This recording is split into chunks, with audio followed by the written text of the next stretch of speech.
DJ looked like the guy on the bench that knew something was coming. Didn't He he? does. He does. Yeah. He knew the faces. The face. I've never seen him look like that. That dejected.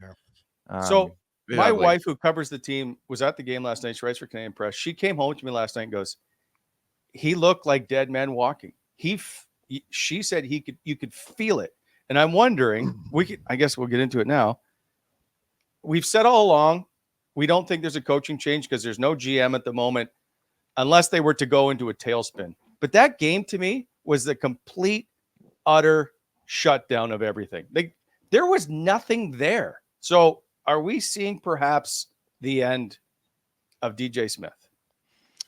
Well, I'll tell you something. A lot of games you can pinpoint things and say, okay, there was a defensive zone breakdown there. This happened here. And you could pinpoint some issues and you could say, well, there's people love the word structure and all that and say that's why Ottawa lost. Key mistakes here, key mistakes there.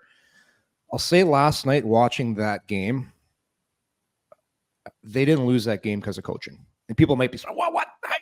But here's the thing. I've come to the point now where you see a game like that, something has to be done. Because to me, that was a group of players that let their coach down.